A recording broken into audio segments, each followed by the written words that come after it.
भूतगणादिसेवितं कवित्तजम्बूफलसारसेवितम् उमासुखं शोकविनाशकारणं नमामि विघ्नेश्वरपादपङ्कजम्।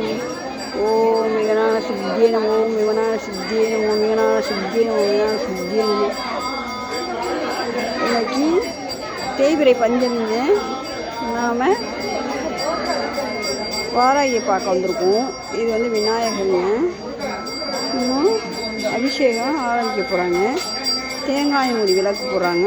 அதை பார்ப்போம். இப்போ